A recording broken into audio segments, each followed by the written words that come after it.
Hello guys, welcome back. இன்றைக்கி நம்ம யூமின் FF தான் பார்க்க போகிறோம். Hostel love. இந்த எஃப்எஃப்காக தான் நிறைய பேர் ரொம்ப நாளாகவே வந்து வெயிட் பண்ணிகிட்டு இருக்கீங்க. ஸோ இந்த பாட்டு எப்படி இருக்குது அப்படின்னு சொல்லிட்டு முழுசாக கேட்டுட்டு எனக்கு கமெண்ட் பண்ணிவிடுங்க, ஓகேவா? லாஸ்ட் பார்ட் நான் இதோட கம்ப்ளீட் பண்ணியிருந்தேன் அப்படின்னா, நம்ம சுகா ஒரு க்யூட்டான ப்ரப்போசலை வந்து நம்ம ஜிம்மனுக்கு கொடுத்துருப்பாரு. இதை வந்து ஒரு சைடில் இருந்து நம்ம ஜோப்பும் கிம்மும் பார்த்துருப்பாங்க, ஒரு பக்கத்தில் இருந்து நம்ம ஜேகேவும் டேவும் பார்த்துருப்பாங்க. ஜிம்மன் என்ன பதில் சொல்ல போகிறான் அப்படின்னு சொல்லிட்டு எல்லாருமே ஆர்வத்தோடு பார்த்துட்ருக்கேன்.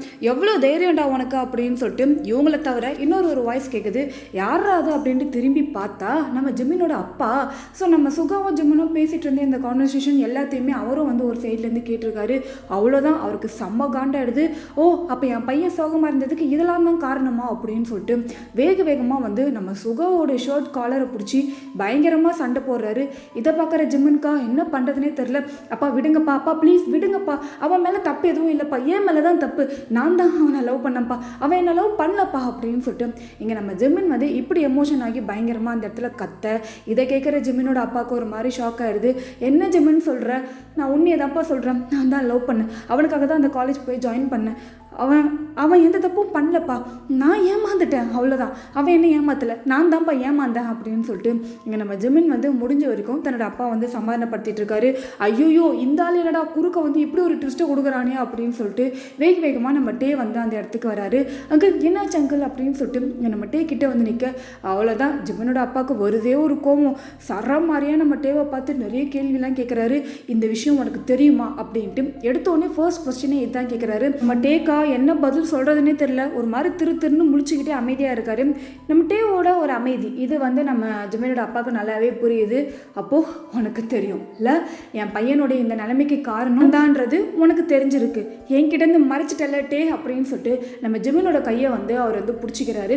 இதை பார்க்குற சுகாக்கா, அங்கிள் இங்கே பாருங்க அங்கிள், ஒரு 5 minutes எனக்கு ஒரு 5 நிமிஷம் மட்டும் டைம் கொடுங்க, உங்ககிட்ட எல்லாத்தையுமே பேசி எக்ஸ்பிளைன் பண்ணுறேன். நான் பண்ணது தப்பு தான் அங்கிள், உங்களோட பையனை நான் ஹர்ட் பண்ணியிருக்க கூடாது தான், நான் பண்ண தப்புக்கு நீங்கள் என்ன தண்டனை கொடுத்தாலும் நான் அதை ஏற்றுக்கிறேன். ப்ளீஸ் ஜிம்மின் என்ன பதில் சொல்கிறான்றதை நான் கண்டிப்பாக கேட்கணும் அங்கிள் ப்ளீஸ் அங்கிள், ஒரு 5 minutes அப்படின்னு சொல்லிட்டு நம்ம டே வந்து இங்கே பயங்கரமாக கெஞ்சுறாரு. எதுக்குமே நம்ம ஜிம்மினோட அப்பா வந்து இது பண்ணுற மாதிரியே இல்லை. உங்ககிட்ட எதுக்கடா என் பையன் பேசணும், எல்லாம் முடிஞ்சு போச்சு, இதுக்கப்புறம் என் பையன்கிட்ட பேசணுன்ட்டு எதனா ட்ரை பண்ண உன்னை கொண்டுடு வேண்டாம் அப்படின்னு சொல்லிட்டு நம்ம ஜிம்மினோட கையை பிடிச்சி அங்கே வந்து இழுத்துட்டு போகிறாரு. நம்ம ஜிம்மினுக்கு அங்கே வந்து போகவே மனசில்லை. அப்படியே திரும்பி நம்ம சுகாவை பார்த்து அழுதுகிட்டே தன்னோட அப்பா கூட அவர் அங்கேருந்து மூவ் ஆன் ஆயிடுறாரு. அவரால் எதுவுமே பண்ண முடியல. ஏன்னா என்ன சொல்கிறது, ஏன்னா நம்ம சுகாவுக்கு என்ன ரெஸ்பான்ஸ் பண்ணுறது அப்படின்றதே வந்து நம்ம ஜிம்மனுக்கு தெரியல இல்லையா. இப்போ தான் கொஞ்சம் நாளைக்கு முன்னாடி நம்ம சுகாவே வந்து நான் கிட்ட சும்மா தான் ப்ளே பண்ணேன் அப்படின்ட்டாரு. இப்போ அவரே வந்து நான் உன்னை உண்மையாக லவ் பண்ணுறேன் அப்படின்றாரு. அது உண்மையாக பொய்யான்ட்டு நம்ம ஜிம்மனுக்கு கண்டுபிடிக்கிறதுக்கே கண்டிப்பாக கொஞ்சம் டைம் எடுக்கணும். அதுக்காகவே அவர் அமைதியாக இருந்திருப்பார். இந்த சமயம் பார்த்து இவர் வேற கேட்டு இழுத்துட்டு போயிடுறாரா. சுகாவுக்கு ரொம்பவே கஷ்டமாயிடுது. அந்த பார்க்கில் அந்த பிளேஸ்லேயே உட்காந்து பயங்கரமாக அழ ஆரம்பிச்சிடுறாரு. ஐயோ, என் ஃப்ரெண்டு இப்படிலாம் மாறிட்டானே, இந்த அளவுக்கு ஃபீல் பண்ணுறானே அப்படின்னு சொல்லிட்டு நம்ம ஜேகேக்கும் வந்து ஒரு மாதிரி கஷ்டமாயிடுது. அவரும் வந்து பக்கத்தில் உட்காந்துட்டு முடிஞ்சிருக்க சமாதானப்படுத்திட்டு இருக்காரு. விரா ஃபீல் பண்ணாதரா, பார்த்துக்கலாம்டா, ஜிம்மின் எங்கடா போகிறான், இங்கே தானே இருக்க போகிறான், கொஞ்சம் வெயிட் பண்ணுறா, அவன் என்ன முடிவு சொல்கிறானோ அதுக்கப்புறமேட்டு தான்டா அவங்க அப்பா கிட்டே பேச முடியும், நீ கவலைப்படாதரா அப்படின்னு சொல்லிட்டு இங்கே இவர் எவ்வளோ சமாதானப்படுத்தினாலும் நம்ம சுகாவால் அதை ஏற்றுக்கவே முடியல. ஏன்னா நான் தான் வேணும், நீ இல்லைன்னா நான் இல்லைடா அப்படின்னு சொல்லிட்டு இத்தனை நாள் என் பின்னாடியே சுற்றிட்டு இருந்தவனை நான் கஷ்டப்படுத்திட்டேன். ஆனால் என் மனசில் இருக்கிற லவ் இதுதான் உண்மைன்ட்டு நான் அவன்கிட்ட எக்ஸ்பிளைன் பண்ணியும் இது உண்மையாக பொய்யான்றதே அவனால் வந்து கண்டுபிடிக்க முடியலடா. அந்த அளவுக்கு நான் அவனை ரொம்ப ஹர்ட் பண்ணிட்டேன்ல. ஒரு வேளை அவன் நோ சொல்லிட்டா நான் என்னடா பண்ணுறது, என்னால் ஜிம்மன் இல்லாமல் சத்தியமாக இருக்க முடியாது ஜேகே அப்படின்னு சொல்லிட்டு இவர் இங்கே ஜேகேவை ஹக் பண்ணிட்டாலுவ. இதை வந்து இதுங்க மூணும் பார்க்குதுங்க. ஆடா பாவீங்களா, உங்கள் லவ்வில் எங்கள் 4 பேரோட ஃப்ரெண்ட்ஷிப்பை இப்படி இது பண்ணிட்டீங்களேடா அப்படின்னு சொல்லிட்டு ஒரு பக்கம் நம்ம டே வந்து குழப்பத்தில் நின்றுட்டு இருக்காரு. இந்த அங்கிள் வேறு இப்படி பேசிட்டு போயிட்டாரு, அவர் வீட்டுக்கு போனேன் என்னை சேப்பாரா அப்படின்ற மாதிரி இவர் ஒரு பக்கம் யோசிச்சுட்டு இருக்காரு. இந்த சைடு நம்ம ஜோப் வந்து ஆல்ரெடி சொல்லியிருக்காரு இல்லையா கிம்மிக்கிட்ட, எங்கள் பேரண்ட்ஸ் ரொம்ப ஸ்ட்ரிக்ட்டு, ஒத்துக்கவே மாட்டாங்கன்ட்டு. இப்போ இந்த ஒரு வியூவை வேற பார்க்குறாரு. அதாவது நம்ம ஜிம்மனோட அப்பா ஜிம்மனை எவ்வளோ நல்லா பார்த்துக்கிட்டாரு, ஜிம்மன் சொன்னால் எதுவாக இருந்தாலும் செய்கிறவர், அப்படிப்பட்டவரே இது உனக்கு தேவையே இல்லை, இந்த வாழ்க்கையே வேண்டான்னு சொல்லிட்டு ஜிம்மனோட கையை பிடிச்சி இழுத்துட்டு போகிறாருன்னா என் பேரண்ட்ஸ்லாம் அவ்வளோதான், தெரிஞ்சதுன்னா என்னை குழி தோட்டி புதைச்சிருவாங்க அப்படின்ற ஒரு எண்ணம் நம்ம ஜோப்புக்கு வர ஆரம்பிக்குது. கிம் வந்து சாதாரணமாக இருக்கார், எதுவாக இருந்தாலும் நம்ம ஃபேஸ் பண்ணிக்கலாம் பார்த்துக்கலாம் அப்படின்ற ஒரு எண்ணம் நம்ம கிம் கிட்ட நிறையவே இருக்குது. அவர் ரொம்ப தைரியமாக இருக்கார். இப்போ நம்ம சுகா பயங்கரமாக அழுதுட்டு இருக்காரு இல்லையா. ஸோ நம்ம டே வந்து கிட்ட வந்து நிற்கிறாரு. இப்போ நீ அழுவுறதை பார்க்கறதுக்கு எனக்கு சந்தோஷமாக இருக்கணும் சொல்ல முடியல, கவலையாக இருக்கணும் சொல்ல முடியல, நீ பண்ண தப்புக்கு தான் இப்படி தண்டனை அனுபவிச்சுட்ருக்க, இருந்தாலும் நான் உன்னை திட்டுறதுலையோ உன் மேலே கோவப்படுறதுலையோ எந்த ஒரு பிரயோஜனமும் இல்லை. ஜிம்மின் என்ன பதில் சொல்ல போகிறான்றதுல தான் உன் வாழ்க்கையே இருக்குது. அவன் நோ சொல்லிட்டான், அவன் லைஃப்பில் நீ இதுக்கப்புறம் கிடையவே கிடையாது. ஆனால் அவன் எஸ் சொல்லிட்டான், நான் அவங்க அப்பா அம்மா யாரை வேணாலும் எதிர்த்து உனக்கும் ஜிம்மினுக்கும் நான் முன்னே நின்று மேரேஜ் பண்ணி வைக்கிறேன். எந்த ஒரு ஹெல்ப்பை மட்டும்தான் என்னால் பண்ண முடியும். ஆனால் அதுக்கு ஜிம்மின் அவன் மனசில் இருக்கிறத ஓப்பனாக வெளியில் சொல்லணும். அதுக்கு கொஞ்சம் டைம் வேணும். எதுவாக இருந்தாலும் பார்த்துக்கலாம். தேவையில்லாமல் அவங்க வீட்டாண்ட போய் நிற்கிறேன், சண்டைக்கு போகிறேன், அவங்ககிட்ட தெரியாதனமாக பேச ட்ரை பண்ணுறேன், இது எதையுமே பண்ணி அவங்க அப்பா கிட்ட மாட்டி இன்னும் பிரச்சனையே பெருசாக்காத. ஜேகே, இவனை வீட்டுக்கு கூப்பிட்டு போ, நம்ம எதுவாக இருந்தாலும் அப்புறம் பேசிக்கலாம். ஜோ, கிம், வாங்க, ஜிம்மின் வீட்டில் என்ன நடக்குதுன்றதை நம்ம பார்த்தே ஆகணும். அங்கே போய் எதுவாக இருந்தாலும் பார்த்துட்டு அப்புறம் நம்ம முடிவெடுத்துக்கலாம் அப்படின்னு சொல்லிட்டு இங்கே நம்ம டே வந்து இவங்க 2 பேரும் கூட்டிகிட்டு போயிடுறாரு. இதை பார்க்குற ஜேகேக்கா, அடப்பாவி, நான் தான் வந்து எந்த தப்பும் பண்ணலன்ட்டு ப்ரூவ் பண்ணிட்டேலாடா, இப்போ ஏன்டா என்கிட்ட எதுவுமே பேசாமல் போகிறேன், ஒரு லவ் யூ கூட சொல்லாமல் போகிறானே, எல்லாம் இவனால் வந்தது, பண்ணுறதெல்லாம் பண்ணிட்டு எப்படி அழுதுன்னு உட்காந்துக்கிறான் பாரு, டே வாடா வீட்டுக்கு போகலாம் அப்படின்னு சொல்லிட்டு இங்கே ஜேகே வந்து திட்டிக்கிட்டே நம்ம சுகாவை அந்த பார்க்லேருந்து வெளில கூப்பிட்டு போயிடுறாரு. இங்கே இவங்க 3 பேராக வேகமாக நம்ம ஜிம்மின் வீட்டுக்கு தான் நடந்து வந்துட்டு இருக்காங்க. ஏன்னா நம்ம ஜிம்மினோட கையை பிடிச்சி அப்படி இழுத்துட்டு போனார் இல்லையா, அதுவே இல்லாமல் ஜிம்மினோட அப்பா இவ்வளோ கோவமாக இருந்து இவங்க பார்த்துருக்கவே மாட்டாங்க. அதனால பயந்துக்கிட்டே போகிறாங்க. ஏற்கனவே அவனுக்கு உடம்பு வேறு சரியில்லை, மனசும் சரியில்லை, இது சுகா பையன் வேறு லவ் பண்ணுறான், லவ் பண்ணலான்ட்டு இப்படி கேம் ப்ளே பண்ணிகிட்டு இருக்கான். நம்ம ஜிம்மின் கூட இருந்தே அவனை வாடா வேகமாக போகலாம் அப்படின்னு சொல்லிட்டு இவங்க 3 பேரும் ஃபைனலாக நம்ம ஜிம்மினோட வீட்டுக்கு வந்துடுறாங்க. எங்கே வந்து பார்த்தா வீட்டுக்குள்ளே சண்டை நடக்குது. நம்ம ஜிம்மின் ஒரு பக்கம் அமைதியாக உட்காந்துட்டு இருக்காரு. பயங்கரமாக அவங்க அப்பாவுக்கும் அம்மாவுக்கும் பயங்கர வாக்குவாதம் நடந்துகிட்டு இருக்கு. இவங்க 3 பேரும் நாமளும் டோர் ஓப்பன் பண்ணிட்டு உள்ளே வந்து நிற்கிறாங்க. இதை வந்து நம்ம ஜிம்மினோட அம்மா அப்பா ஜிம்மன் 3 பேருமே வந்து பார்க்குறாங்க. என்ன பதில் சொல்கிறதுனே தெரியல இவங்க 3 பேருக்கும். நம்ம டே வேகமாக நம்ம ஜிம்மின் பக்கத்தில் தான் வந்து நிற்கிறாரு.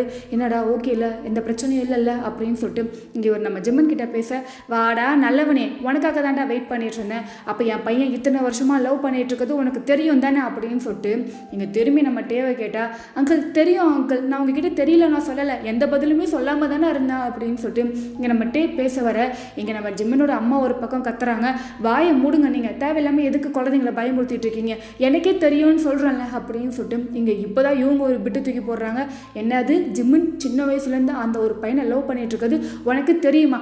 ஆமாயா எனக்கு தெரியும், இப்போ என்ன பண்ணோம் அப்படின்னு சொல்லிட்டு எங்கள் இவங்க கத்த இந்த வேர்டை கேட்ட உடனே நம்ம ஜிம்மனோட அப்பாவுக்கு வந்து ரொம்ப கஷ்டமாயிடுது. அதாவது பையன் வந்து லவ் பண்ணால் இப்படிலாம் பிரச்சனை ஆயிடுச்சு, அவன் லவ் பண்ணுறான்ட்டு ஏமாத்திட்டான், இப்போ இவ்வளோ கவலையில் இருக்கான் அப்படின்றத விட என் ஒய்ஃபுக்கு என் பையன் லவ் பண்ணுற விஷயம் தெரிஞ்சிருக்கு, நான் அவன்கிட்ட ஒரு அப்பாவாக இல்லாமல் ஒரு ஃப்ரெண்டாக பழகிட்டு இருக்கேன், என்கிட்ட என் பையன் சொல்லலையே அப்படின்ற ஒரு கவலை வந்து இவருக்கு அதிகமாக இருக்குது. அப்படி இருந்தாலும் இன்னொரு சைடு வந்து அவருக்கு வந்து என்னமோ தெரில, சுகாவை சுத்தமாக பிடிக்கவே இல்லை. அதனால தான் நம்ம ஜிம்மனை ஃபோர்ஸ் பண்ணி இங்கே இழுத்துட்டு வந்திருக்காரு. இதெல்லாம் யோசிச்சுக்கிட்டு அப்படியே தன்னோட ஒய்ஃபை வந்து அப்படியே முறைச்சி பார்க்குறாரு. எதுக்கு இப்போ முறைக்கிறீங்க, அப்படி என்ன நாங்கள் தப்பு பண்ணிட்டோம், ஜிம்மன் என்ன கொலையா பண்ணிட்டான், அவன் கொலை பண்ணால் கூட பரவாயில்லடி, போயும் ஒரு பையனை லவ் பண்ணுறான்டி, இப்போ என்னங்க அதில் உங்களுக்கு பிரச்சனை, பையனை லவ் பண்ணால் நீங்களாம் அதை ஏற்றுக்கவே மாட்டீங்களா? நான் ஏற்றுக்க மாட்டேன்னு சொன்னேன்னா எனக்கு அந்த பையனை சுத்தமாக பிடிக்கல, பார்த்தாலே பிடிக்கல. எனக்கு தெரிஞ்சு அவன் தான் என் ஜிம்மனை ஏதோ ஒன்று சொல்லி இந்த மாதிரி அவனை லவ் பண்ண வச்சிருக்கான்னு நினைக்கிறேன். அவன் மேலே தான் ஏதோ தப்பு இருக்குது. என் பையன் அப்படி பட்டவெல்லாம் கிடையாது, நான் அவனை அப்படிலாம் வளர்க்கலை. அதுவும் இல்லாமல் என் ஃப்ரெண்டோட சன்னுக்கு தான் என் ஜிம்மனை கல்யாணம் பண்ணி கொடுக்க போகிறேன், இதுதான் உண்மை, இதுதான் நடக்க போகுது அப்படின்னு சொல்லிட்டு இங்கே இவரு கத்த இவங்களா செம காண்டாயிடுறாங்க. அறிவு கட்டவனா நீ பைத்திய மாதிரி சொன்னதே திருப்பி சொல்லிட்டு இருக்க, நீங்கள் சொல்கிற பையனை என் பையன் எதுக்கு கல்யாணம் பண்ணிக்கணும், அவன் மனசுக்கு பிடிச்ச பையனை தான் அவன் கல்யாணம் பண்ணிப்பான், அவன் கூட தான் அவன் கடைசி வரைக்கும் சந்தோஷமாக வாழ்வான் அப்படின்னு சொல்லிட்டு எங்கள் அப்பாவுக்கும் அம்மாவுக்கும் பயங்கரமாக சண்டை நடக்குது. நம்ம ஜிம்மனுக்கா ஒன்றுமே முடியல, நடா எதுங்க இந்த மாதிரிலாம் சண்டை போடுதுங்க அப்படின்னு சொல்லிட்டு இவங்க ஒரு பக்கம் நின்றுட்டு இருக்காங்க. ஒரு சைடு கிம்மும் ஜோப்பும் பார்க்கணுமே மாறி மூஞ்சி பார்த்துக்கிறாங்க. ஃப்யூச்சரில் நம்ம வீட்டில் இப்படி தான் நடக்கும் போல், இதையே பார்த்து நம்ம கொஞ்சம் ட்ரெயின் ஆகிக்கலாம் அப்படின்னு சொல்லிட்டு இவங்க மாறி அமைதியாக பார்த்துட்ருக்கேன். ஃபைனலாக நம்ம ஜிம்மனோட அப்பா வந்து இதை சொல்லிடுறாரு, அதெல்லாம் கிடையாது, இந்த 1 மந்த் லீவுக்குள்ளேயே நான் என் பையனுக்கு நான் பார்த்த பையன் கூட தான் என்கேஜ்மெண்ட் பண்ண போகிறேன், மேரேஜ் வந்து கொஞ்சம் சீக்கிரமாகவே பண்ணிக்கலாம். எனக்கு தெரிஞ்சு 3rd இயர் கம்ப்ளீட் ஆகிறதுக்கு முன்னாடி. ஜிம்மன், இந்த லீவில் உன் காலேஜ் அப்போ ஓப்பன் பண்ணியிருப்பாங்கன்றதை பார்த்து சொல்லு, நம்ம அங்கே போகிறோம், உன்னோட ஹாஸ்டலில் ஃபுல்லாக கேன்சல் பண்ணுறோம், நீ வீட்டில் இருந்து கரஸில் படிக்க போகிற, இதுக்கப்புறம் இந்த வீட்டை விட்டு நீ வெளியே போகக்கூடாது, யார்கிட்டையும் நீ பேசக்கூடாது, அவ்வளோதான், இதுதான் என்னோட ஆர்டர். அப்பா இதுக்கு முன்னாடி உன்னை இந்த மாதிரிலாம் ஸ்டாப் பண்ணதே கிடையாது எதுக்குமே, ஆனால் இப்போ நான் பண்ணுறேன்னா உன் நல்லதுக்கு தான்றதை புரிஞ்சுக்கோ. அந்த பையன் உனக்கு செட் ஆகவே மாட்டான், அவன் நல்லவனும் கிடையாது. அவனை பார்த்தாலே எனக்கு பிடிக்க மாட்டேங்குது ஜெமின், அப்பா சொல்கிறத கேட்பல அப்படின்ட்டு இவர் பாட்டுன்னு சொல்லிட்டு இதுதான் இந்த ஆர்டர் தான் அப்படின்ட்டு ஒரு ஆர்டர் போட்டு அவர் பாட்டுன்னு அவர் ரூமுக்கு போயிடுறாரு.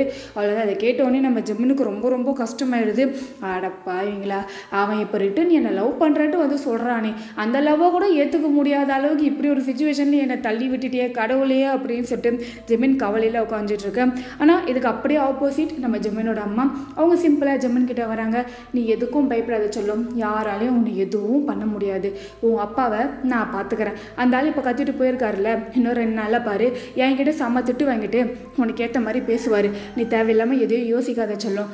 சரி அதெல்லாம் விடு, பார்க்குக்கு அந்த பையன் வந்தானா, என்னதான் ஆச்சு அப்படின்னு சொல்லிட்டு இங்கே இவங்க கேட்க, அதாவது இப்போ இவர் வந்தார் இல்லையா, இவர் உள்ளே வந்தவர் அப்படியே இந்த மாதிரி திட்ட ஆரம்பிச்சுட்ருப்பார். ஒரு பையன் வந்து லவ் சொல்கிறேன்ட்டு என் பையனை வந்து ரொம்ப கஷ்டப்படுத்திட்டான் அப்படி இப்படின்ட்டு சொல்லியிருப்பாரே தவிர ரொம்ப டீட்டெயிலாக வந்து எக்ஸ்பிளைன் பண்ணியிருக்க மாட்டார் அந்த இடத்துல என்னென்ன நடந்தது அப்படின்ட்டு.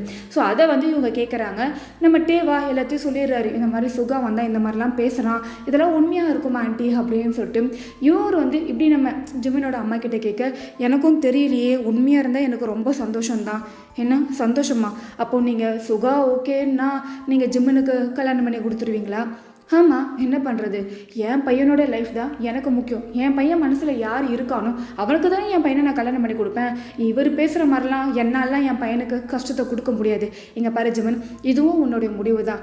சுகா எனக்கு வேணும் அப்படின்னு நீ சொன்னால் கண்டிப்பாக அந்த பையன்கிட்ட நான் பேசி அவங்க வீட்லேயும் எல்லாமே ஓகே பண்ணி உன் அப்பாவையும் கன்வின்ஸ் பண்ணி எல்லா பிரச்சனையும் முடித்து அவனுக்கு உன்னை என்னால் மேரேஜ் பண்ணி கொடுக்க முடியும். அதுக்கு நீ ஓகே சொல்லணும். உனக்கு வேண்டான்னா ஒன்றும் பிரச்சனை கிடையாது, நான் உன்னை ஃபோர்ஸ் பண்ண மாட்டேன். உன் மனசில் என்ன இருக்குன்றத நீ அம்மா கிட்ட சொன்னதான்ப்பா தெரியும் அப்படின்னு சொல்லிட்டு இங்கே இவர் சொல்ல, நம்ம ஜெமினுக்கு வந்து என்ன சொல்கிறது அப்படின்றதே தெரியல. ஏன்னா இன்னமும் நம்ம சுகா மேலே நம்பிக்கை வரல.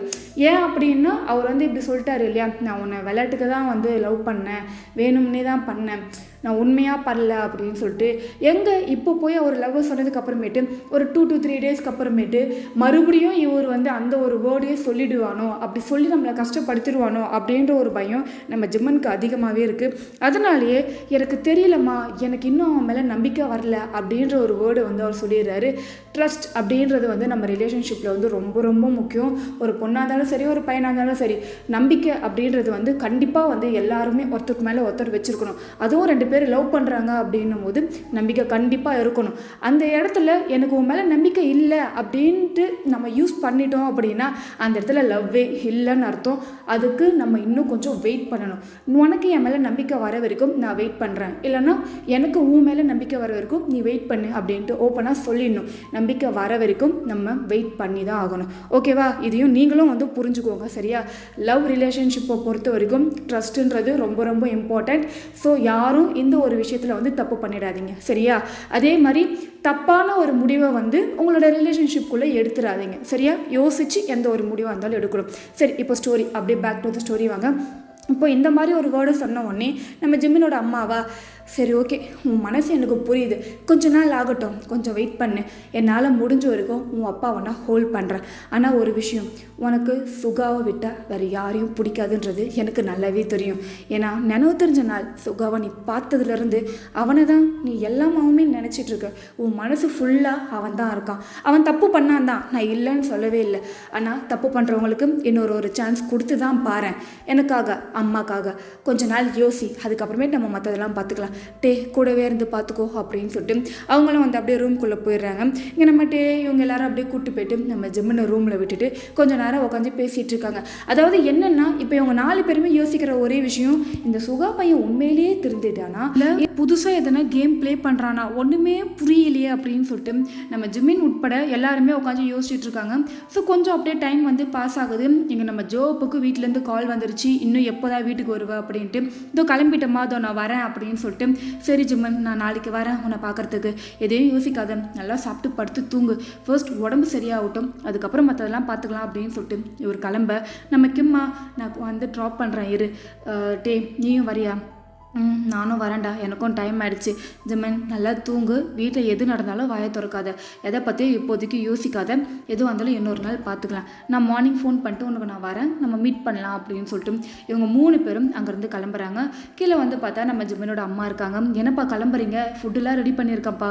இல்லை ஆண்டி, ஆல்ரெடி வீட்டிலேருந்து கால் வந்துக்கிட்டே இருக்குது, இதுக்கு மேலே எங்களால் சமாளிக்க முடியாது. ஒன்றும் பிரச்சனை இல்லை, நாளைக்கு மார்னிங் நாங்கள் ஜிம்மனை பார்க்க வந்துடுவோம், கொஞ்சம் பார்த்துக்கோங்க. அங்கிள் எதுவும் ஹர்ட் பண்ணுற மாதிரி பேசாமல் கவனிச்சுக்கோங்க. அந்த மனுஷனை நான் பார்த்துக்கிறேன்ப்பா, அதெல்லாம் ஒன்றும் பிரச்சனை இல்லை. என் பையன் சந்தோஷமாக இருக்கிறது தான் எனக்கு சந்தோஷம். சுகா இப்போ எல்லாத்தையும் ஏற்றுக்கிட்டு நான் பண்ணது தப்புன்ட்டு திரும்பி வந்தது எனக்கு சந்தோஷம்தான். ஆனால் அவன் வந்தது உண்மையாக இருக்கணும், பொய்யா மட்டும் இருந்துடக்கூடாது. நாங்களும் அதை தான் ஆண்டி விரும்புகிறோம். சரி, நாங்கள் போயிட்டு வரோம் அப்படின்னு சொல்லிட்டு இவங்க 3 பேருமே அங்கேருந்து கிளம்பிடுறாங்க. இப்போ நம்ம ஜிமின் வந்து ரூமில் இருக்காரு இல்லையா, அப்படியே கொஞ்சம் டைம் வந்து பாஸ் ஆகுது. கொஞ்ச நேரத்துலேயே வந்து நம்ம ஜிம்மினோட அம்மா வந்து டின்னருக்கு கூப்பிடுறாங்க. அவரும் கீழே இறங்கி வராரு. கீழே வந்து பார்த்தா ஆப்போசிட்லேயே வந்து நம்ம ஜிம்மினோட அப்பா இருக்காரு. சொல்லி தான் கூப்பிட்டு வந்திருக்காங்க, என் பையன் சாப்பிட்டுட்டு தூங்க போகிற வரைக்கும் தேவையில்லாமல் எதனா பேசினேன்னு வச்சுக்கோ, ஏன் உன்னை ரூம்லேயே சேர்க்க மாட்டேன் அப்படின்ட்டு சரியான டோஸ் கொடுத்து தான் இந்த ஹால்லேயே வந்து உட்கார வச்சுருக்காங்க. நம்ம ஜிம்மினும் அமைதியாக வந்து உட்கார்றாரு. எப்பவும் போல் வந்து தன்னோட பையனுக்கு வந்து இவர் நிறைய ஃபுட்டெல்லாம் எடுத்து ஊட்டி விடுவார். அது நார்மலாக நடக்கிற ஒரு விஷயம். அதே மாதிரி ஃபுட் எல்லாத்தையுமே வந்து கொடுக்குறாரு. நம்ம ஜிம்மினும் வந்து நார்மலாக சாப்பிட்றாரு. என்னதான் இவங்களுடைய பழைய ஒரு வியூ வந்து இப்போ இங்கே இருந்தாலும், ஆனால் அந்த ஹாப்பினஸ், ஜிம்மன் கிட்ட இருக்கிற அந்த ஹாப்பினஸ், பழைய ஹாப்பினஸ் இப்போ இல்லவே இல்லை. அதை வந்து ஜிம்மனோட அப்பா நல்லாவே வந்து ஃபீல் பண்ணுறாரு. இவ வேறு எதுவும் பேசக்கூடாதுன்னு சொல்லிட்டா, எதனா பேசுனா கட்டையை தடிப்பா போல, என் வாயும் சும்மா இருக்காதே, சரி சரி டேடியா அமைதியாரியா அப்படின்னு சொல்லிட்டு இவர் மனசுக்குள்ளேயே அவரை திட்டிக்கிட்டு நம்ம ஜிம்மனை பார்த்துக்கிட்டே சாப்பிட்டுட்டு இருக்காரு.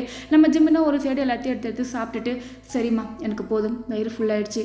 டேய், ஒரு பிளேட் கூட ஃபுல்லாக முடிக்கலடா மா, ப்ளீஸ்மா, என்னால் இதுக்கு மேலே சாப்பிட முடியாது, எனக்கு ரொம்ப டயர்டாக இருக்குது, நான் ரூமுக்கு தூங்க போகிறேன், எனக்கு தூக்கம் வருதுமா, குட் நைட் அப்படின்னு சொல்லிட்டு தான் அப்பாவை பார்த்துட்டு குட் நைட்ப்பா அப்படின்னு சொல்லிட்டு அப்படியே அங்கே வந்து ரூமுக்கு போயிடுறாரு.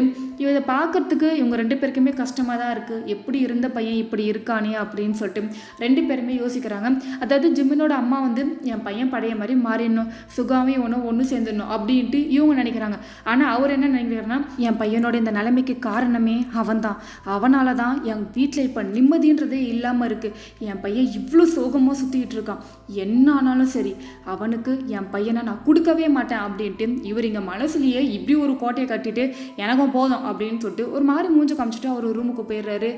எப்பா, பிறந்த குழந்தைங்கள கூட சமாளிச்சிடலாம், இந்த ஆள் எப்படி தான் சமாளிக்கிறதுனே தெரில, இந்த ஆளும் முதல்ல எதனா ஒன்று பண்ணணும் அப்படின்னு சொல்லிட்டு ஜிம்மினோட அம்மா வந்து அவங்களோட ஒர்க்கை வந்து பார்க்க போயிடுறாங்க. இந்த பக்கம் நம்ம ஜிம்மின் வந்து ரூமுக்கு வந்துடுறாரு. கரெக்டாக நைட் 10 o'clock ஜிம்மனுக்கு தூக்கமே இல்லை. அவரோட அந்த பெட்டில் வந்து அப்படியே புரண்டு படுத்துக்கிட்டே இருக்காரு. சுத்தமாக தூக்கம் வரல. ஏன் எனக்கு தூக்கம் வர மாட்டேங்குதா அப்படின்னு சொல்லிட்டு அந்த பக்கம் இந்த பக்கம் வந்து திரும்பி படுத்துகிட்டே இருக்காரு பாருங்க. டக்குன்னு ஒரு சவுண்டு கேட்குது, உனக்கு தூக்கம் வரலையா அப்படின்ட்டு.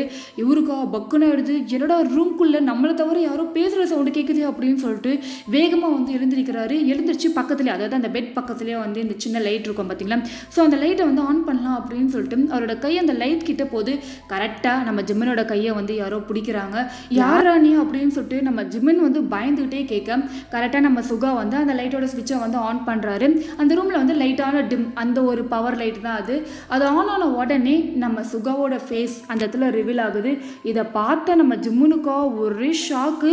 அடப்பாவி நீயா அப்படின்ற மாதிரி ஒரு மாதிரி திருநி ஒரு முழிக்க, நானே தான் உன்னை பார்க்குறதுக்காக தான் வந்தேன், யாருக்கும் தெரியாமல் உங்கள் வீட்டு காம்பவுண்டை எகிரி குதிச்சு ரூஃப் டாப்பாக பிடிச்சி உன் ரூமுக்கு வந்திருக்கேன், ஐம் சாரி ஜிம்மன் அப்படின்னு சொல்லிட்டு வேகமாக அப்படியே நம்ம ஜிம்மனை வந்து ஹக் பண்ணுறாரு.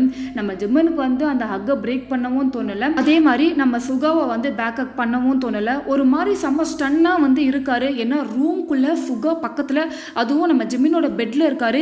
ஒரு விதமான படப்படப்பு இருக்குது. யாருன்னா பார்த்தா என்ன ஆகுறது, எங்கள் அப்பாவுக்கு தெரிஞ்சால் உயிரோடு புதைச்சிருவாருடா உன்னை அப்படின்ற ஒரு பயம் நம்ம ஜிம்மினுக்கு இருக்குது. அதுவும் இல்லாமல் இப்போ நம்ம சுகா ஹக் பண்ண உடனே நம்ம ஜிம்மினோட ஹார்ட் பீட் அவருக்கே வந்து பயங்கரமாக ஃபீல் ஆகுது. அவருக்கு மட்டும் இல்லை, அவரை ஹக் பண்ணியிருக்க நம்ம சுகாக்கே தெளிவாக தெரியுது. என்னடா அவ்வளோ பதட்டமாக இருக்கா, ஏய் நான் சுகாடா, உன்னோட சுகா அப்படின்னு சொல்லிட்டு இங்கே நம்ம சுகா வந்து ஜிம்மினோட சீக்ஸை பிடிச்சி பேசுகிறாரு. 2 பேரும் ஃபேஸ் டு ஃபேஸ் அவங்களோட ஹை டு ஹை அந்த கான்டாக்ட்லேயே இருக்காங்க. ஜிம்மினால எதுவுமே பேச முடியல.